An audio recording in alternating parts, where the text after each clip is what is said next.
இச்சையாதிருப்பாயாக. ஆண்டவர் கட்டளை தெளிவாக சொல்லியிருக்கிறார். ஆனால் ராஜபட்டத்துக்கு வர இருக்கிறான அம்மன், தகுதியாக இருக்கிற அம்மன் இப்பொழுது இச்சையிலே விழுந்து விட்டார். இச்சையிலே காணப்பட்டுக் கொண்டிருக்கிறார். தன்னுடைய சகோதரியை மோகம் கொண்டு இச்சைக்கு நேராக காணப்பட்டுக் கொண்டிருக்கிறார். இவன் புறக்கணிக்கப்பட்டான். அல்லேலூயா, அல்லேலூயா, அல்லேலூயா. சிங்காசனம் வேணுமா? இச்சை அவனுக்கு வேணுமா? சிங்காசனத்துக்கு ஆயத்தமா இருக்கிறானா? இப்ப இச்சைக்கு ஆசையா இருக்கிறானா? ஆவலா இருக்கிறானா? எது அவனுக்கு தேவை? யோசேப்பை பார்க்கும் பொழுது அவன் எப்படிப்பட்ட ஒரு மனுஷனாக இருந்தான்? கரைபடாத சிங்காசனமாக இருந்தான். அல்லேலூயா. யோசேப்பை குறித்து நம்ம வாசிக்கும் பொழுது கரைபடாத சிங்காசனமாக இருந்தான். பாவத்துக்கு விலகி ஓடினான், இச்சைக்கு விலகி ஓடினான், எல்லா தீமைகளுக்கும் விலகி ஓடினான். கரைபடாத சிங்காசனமாக இருந்தான் யோசேப்பு. அல்லேலூயா, அல்லேலூயா, அல்லேலூயா. நீங்களும் நானும் ஒருவேளை ஆண்டவருடைய ராஜ்யத்துக்கு வந்திருக்கிறோம், தேவனுடைய சபைக்கு வந்திருக்கிறோம். நம்முடைய வாழ்க்கை எப்படி இருக்கிறது? தகுதியா இருக்கிறோமா? தேவனுடைய பிள்ளை என்று சொல்லக்கூடிய அளவுக்கு நான் தகுதியா வாழ்ந்து கொண்டிருக்கிறோமா?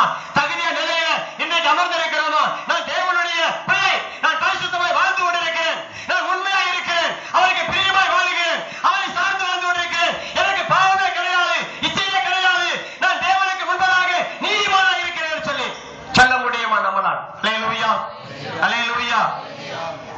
ஆண்டவர் சொல்லுகிறார், நான் ரெண்டு காரியத்தை முன்னால வச்சிருக்கிறேன். எதை வைக்கிறாரு? ஆசீர்வாதத்தையும் சாபத்தையும் மரணத்தையும் ஜீவனையும் வைத்திருக்கிறேன் உனக்கு முன்பதாக. நீ தேர்வு செய்ய ஆண்டவர் சொல்லுகிறார். நீ தேர்வு செய்து கொள். எதை நீ விரும்புகிறாய்?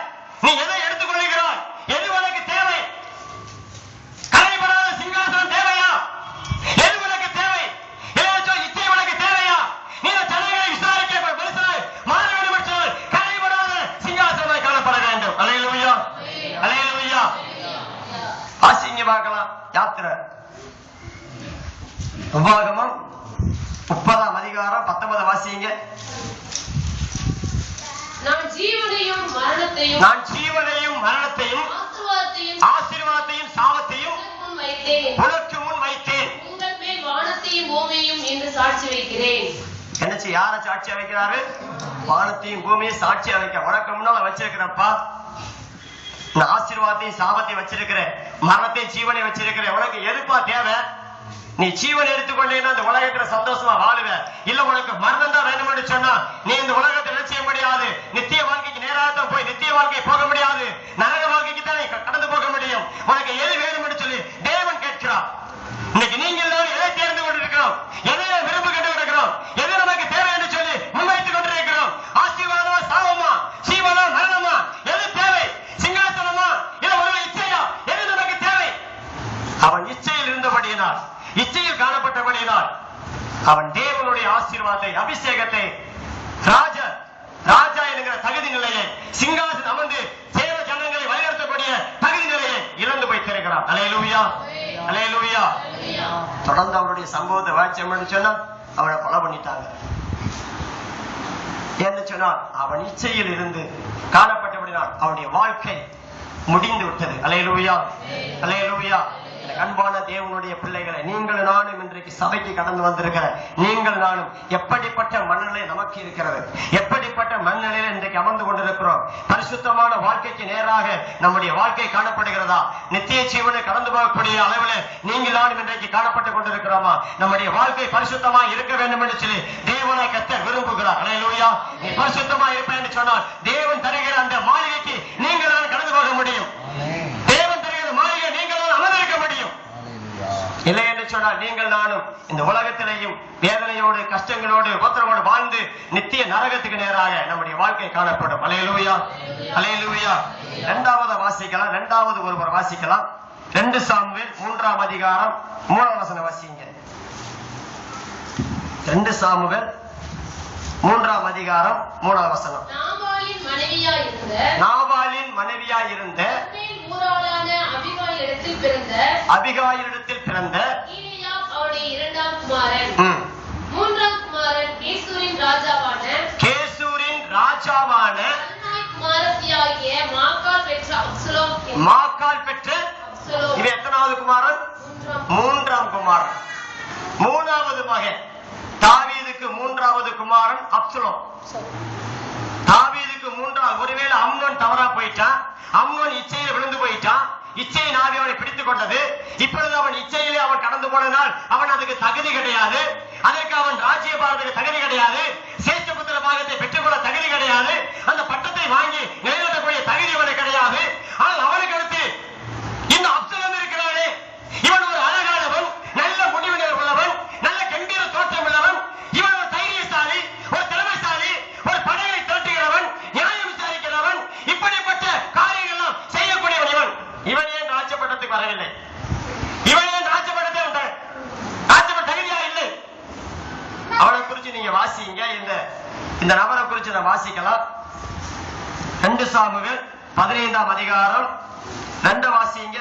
மேலும் அப்சலோம் காலைதோறும் எழுந்திருந்து பட்டணத்துக்கு போகிற வாசலின் வழி ஓரத்தில் நின்று எவனாவது தனக்கு இருக்கிற வழக்கு குறித்து விசாரிக்க ராஜாவு கிட்ட வருவான், உள்ள ஊருக்குள்ள வருவான்.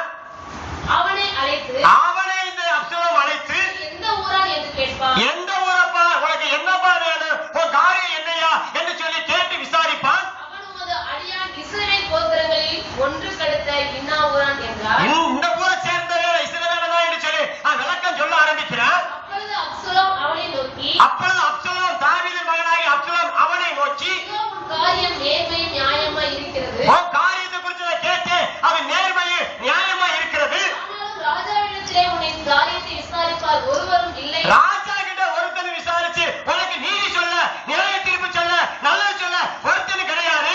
பின்னும் அப்சலோம் வழக்கு விஜாயமுள்ளவை எல்லாரும் என்னிடத்தில் வந்து, என்னிடத்தில் எல்லா வழக்கையும் கொண்டுட்டு வாங்க, நான் அவர்களுக்கு நியாயம் செய்வேன். அல்லேலூயா. என்ன சொல்ற?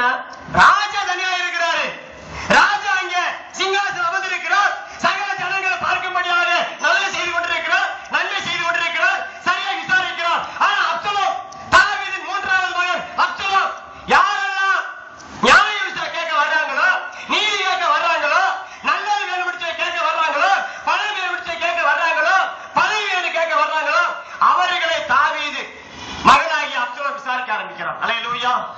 எப்படி விசாரிக்கிறான்? ராஜா கிட்ட போனா நீதி கிடைக்காது, ராஜா அவனுக்கு நீதி செய்ய முடியாது, அவருக்கு ஆலோசனை சொல்றவங்க யாரும் கிடையாது.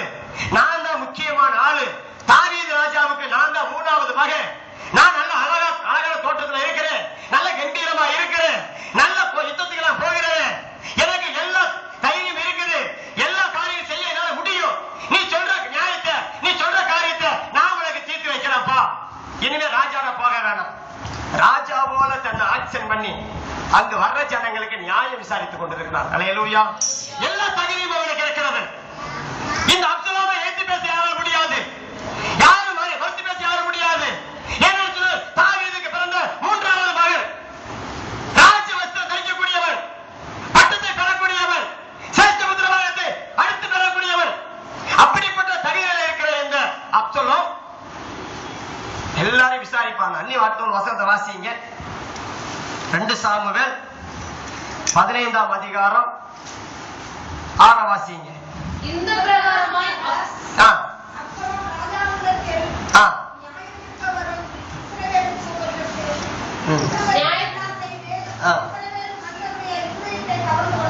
யாருடைய இருதயத்தை கவர்ந்து கொண்டான்? இப்படி நல்லது செஞ்சு நன்மை செஞ்சு எல்லா ஜனங்களுடைய இருதயத்துக்கு ஏற்றவனாய் காணப்பட்டான். அல்லேலூயா. யாரு காணப்பட்டது? அப்சலோம். எல்லா ஜனங்களுடைய இருதயத்துக்கு ஏற்றவன். ஐயோ, அப்சலோம் போனா என் காரியம் நடக்குதையா? தாவீது செய்ய மாட்டாரு, தாவீது அதை கூட செய்ய மாட்டாரு, திருநாள் செய்ய மாட்டாரு, அப்சலோம் உடனே செய்யறாரு. தாவீது எவ்வளவு துடிப்பா இருக்காரு, எவ்வளவு விவேகமா இருக்காரு, எவ்வளவு வீரமா இருக்காரு, எவ்வளவு கம்பீரமா இருக்காரு, நல்லா செய்யறாரு, என் கோரிக்கைய அப்சலோட போனா உடனே செஞ்சிடறாரு. அப்சலோம் நல்லா செய்யறாருயா, எல்லாரும் பேசுற அளவுக்கு, எல்லாரும் புகழ்ற அளவுக்கு, எல்லாரும் பெருமை வர அளவுக்கு, எல்லாரும் உயர்த்துற அளவுக்கு, எல்லாரும் மேன்மையை சொல்ற அளவுக்கு அப்சலோம் உயர்ந்து விட்டான். அல்லேலூயா. அல்லேலூயா. எனக்கு அன்பான தேவனுடைய பிள்ளைகளே, அருமையான வேலையில நீங்கள் நானும் அநேக நேரங்கள்ல நம்மளா ஒரு முடிவு எடுத்து எப்படியாவது பேர் புகழ வாங்கிடுவோம், பேர் புகழ பிரஸ்தாவம் ஆக்கிடுவோம், பேர் புகழ புகழை எப்படி நிலைநாட்டிடுவோம் என்று சொல்லி ஒருவேளை அநேக நேரங்கள் நாம் நினைக்கிறோம்.